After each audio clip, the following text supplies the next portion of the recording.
Praise lord. Good morning. Yesu Swaram కార్యక్రమానికి ప్రేమతో స్వాగతం. పిల్లరా, మన జీవితాల్లో చాలాసార్లు సమస్యలు చూసి భయపడి కంగారు పడిపోయి దిగులు పడిపోతుంటాం. కొన్నిసార్లు మన జీవితాన్ని మనమే పాడు చేసుకుంటాం. సమస్యలు చూసి ఇంత పెద్ద సమస్య, ఇంత పెద్ద బాధ, ఇంత పెద్ద కష్టం నాకే వచ్చింది, ఏం చేయాలి? నేను అనేది ఏంటంటే, సమస్యల వైపు చూడవద్దు, దేవుని వైపు చూడు. బాధ వైపు చూడవద్దు, బాధలోంచి తప్పించే దేవుడి వైపు చూడు. కష్టం వైపు చూడవద్దు, కష్టాల్లోంచి గట్టెక్కించే దేవుడి వైపు చూడు. కాబట్టి దాని వైపు చూసుకుంటూ ఉంటే నీ జీవితం ఎదరికి వెళ్దావు. నువ్వు ఎప్పుడు కూడా దేవుని వైపే చూడాలి.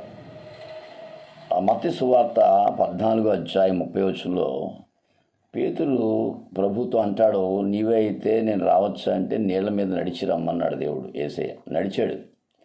అక్కడ మాట ఏంటంటే, గాలిని చూచి భయపడి మునిగిపోసాగాను. అవును, మన సమస్యలు చూస్తే ఖచ్చితంగా మునిగిపోతాం. బాధలు, కష్టాలు మనసులోకి వస్తే డిప్రెషన్లోకి లోనైపోయి మునిగిపోతాం. ఎదరి జీవితం గురించి నిరాశపడిపోతే మనం మునిగిపోతాం. కనుక వాటిని చూడకూడదు. పేతురు చేసిన పొరపాటు ఏంటంటే, చూశాడు, గాలిని చూశాడు. ఎదురుగా యేసుప్రభు ఉన్నాడు. యేసుప్రభుని చూసినంతసేపు బాగా నడిచాడు. ఎప్పుడైతే పక్కకి తిరిగి చూశాడో మునిగిపోదు. మన జీవితాల్లో కూడా అంతే. యేసుని చూసినంత కాలం, ప్రభు వైపు ఉన్నంత కాలం మనం మునిగిపోం. సమస్యల వైపు చూస్తే నువ్వు ఖచ్చితంగా మునిగిపోతావు. ఉదయకాలం ప్రియుల యేసుని స్వరం ద్వారా సమస్యల వైపు చూడొద్దు. ఏమంటే ఇది చాలా పెద్ద రోగం, డాక్టర్లు తగ్గదంటున్నారు, ఎలాగా, ఏం చేయాలి? పర్వాలేదు, దిగులు పడద్దు. అది ఎంత పెద్ద రోగమైనా యేసు వైపు చూడు, ఆయన స్వస్థపరుస్తాడు. ఎందుకు స్వస్థపరచడు? 12 సంవత్సరాల రక్తస్రావం స్వస్థపరచలేదా?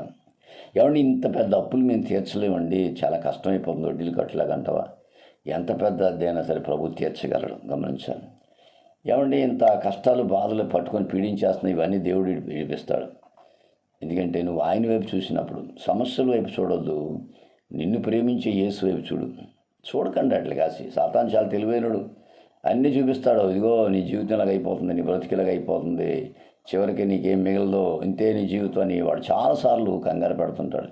యేసు స్వరం ద్వారా ఈ ఉదయకాలం వాటి వైపు నువ్వు చూడొద్దు, దేవుని వైపు మాత్రమే చూడు. ఆయన వైపు చూసినప్పుడు సమస్య చాలా చిన్నదిగా కనపడుద్ది. అదే నువ్వు సమస్య వైపు చూస్తే సమస్య పెద్దగా కనపడుద్ది. పేతురు గాలిని చూచి మునిగిపోసాగాను. అప్పుడు దాకా బాగున్నాడు కదా, అప్పుడు దాకా బాగా నడిచాడు కదా, మధ్యలో గాలిని చూసి. అంతే కొంతమంది జీవితాలండి, ఎన్నో అద్భుతాలు చూస్తారు, ఎన్నో ఆశ్చర్యకార్యాలు చూస్తారు, ఎన్నో గొప్ప గొప్ప అద్భుతాలు చూస్తారు, కానీ అక్కడికి చిన్న సమస్య వచ్చినప్పుడు దాంట్లోనే పడిపోతారు. ఇన్ని చేసిన దేవుడు అది ఎందుకు చేయడు? ఇన్ని చేసిన దేవుడు అది ఎందుకు చేయలేడు? ఇన్ని అద్భుతాలు నా జీవితంలో చేసిన దేవుడు ఈ అద్భుతం ఎందుకు చేయడు అనే ఆలోచన రావాలి. కానీ అనవసరంగా లేనిపోయిన ఆలోచనలు పడి డిప్రెషన్లోకి వెళ్ళిపోయి కంగారు పడిపోయి తొందరపడిపోయే మాట నీకు రాకూడదు. ఉదయకాలం యేసు స్వరం ద్వారా ప్రియ దేవుని బిడ్డ, సమస్యలు వైపు చూడొద్దు, గమనించాలి. షడ్రకు మేషకు అబేద్నెగో అగ్ని వైపు చూస్తే మరి వాళ్ళు దూకలేకపోను. విమానం నడిపేవాడు వాడు నడుపుకుంటూ వెళ్ళిపోతాడు, కానీ మధ్యలో ఏమైనా గాలి వస్తుందో, తుఫాన్ వస్తుందో, వర్షం వస్తుందో, లేదా విమానం పడిపోద్దో అనుకుంటాడు, నడపలేడు కదా. ట్రైన్ నడిపేవాడు పట్టాలకి ఏదైనా అడ్డొచ్చేస్తాయేమో, ట్రైన్ పడిపోద్దామంటాడు, నడపలేడు కదా. వాడు నడిపేవాడు ఏదో తిమ్మింగలో వచ్చి మీద పడిపోద్దామంటాడు, వాడు నడపలేడు కదా. గమనించాలి. ఈ ఆలోచనల్ని పక్కన పెట్టాలి.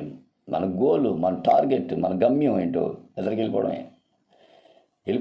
ఎందుకంటే నడిపించేవాడు ఆయన, చూసేవాడు ఆయన. ఎదరికి వెళ్ళిపో, ధైర్యంగా వెళ్ళిపో. రోగం, జబ్బు, తెగులు, సమస్య, విరోధులు, శత్రువులు ఎవ్వరేం చేయలేరు. నువ్వు దేవుని వైపు చూసి వెళ్ళిపోతే ఖచ్చితంగా దీవించబడతావు. కాబట్టి సమస్యల అంశం ఏంటంటే, సమస్యల వైపు చూడొద్దు, నిన్ను ప్రేమించే యేసు వైపు చూడు. బాధ వైపు చూడొద్దు, నీకు సంతోషాన్నిచ్చే యేసు వైపు చూడు. మరొకసారి చెప్తున్నా. కాబట్టి ఉదయకాల యేసు స్వరం ద్వారా వాటి వైపు చూడవు. అసలు వాటి గురించి ఆలోచించు. నువ్వు అసలు ఆలోచన చాలా ప్రమాదం. బుర్రలోకి వచ్చిందనుకో, ఇంకా అదే పట్టు కూర్చుంటావు. నువ్వు నిద్ర పట్టదు, సమాధానం ఉండదు, సంతోషం ఉండదు. అవన్నీ పక్కన పెట్టేసి యేసు వైపు మాత్రమే చూడు, నీకు ఖచ్చితంగా సమాధానం దొరుకుతుంది. ఉదయకాలం ఈ మాటలు వింటున్న ప్రియ దేవుని బిడ్డ, సమస్యల వైపు చూడొద్దు, యేసు వైపు చూడు. అస్సలు పట్టించుకోదు. ఎందుకంటే నిన్ను ప్రేమించేవాడు ఆయన కాబట్టి, నిన్ను ఆదరించేవాడు, బాగు చేసేవాడు ఆయన కాబట్టి ఆయన వైపు చూసి ముందుకు సాగిపో. చూసావా మునిగిపోతావు. పేతురు గాలిని చూచి మునిగిపోసాగాను. మత్తయి 4:30. నువ్వు చూడొద్దు, ముందుకు సాగిపో. అటువంటి గొప్ప నిరీక్షణ పరిశుద్ధాత్మ దేవుడికి దయచేయను గాక. ఆమెన్. God bless you. మీ సహోదరుడు పాస్టర్ రమేష్ కుమార్, రాజమండ్రి. 9849864904. పిల్లరా, యేసు స్వరం అనేక మంది వింటున్నారు, చూస్తున్నారు. దేవుడు వారిని సమృద్ధిగా దీవించును గాక. ఇంకా చూడాలనుకుంటే యూట్యూబ్లోకి వెళ్ళి JPH అని కొట్టి రమేష్ కుమార్ అనండి. నా ప్రసంగాలు, పాటలు మీరు వినగలరు. దేవుడిని దీవించును గాక.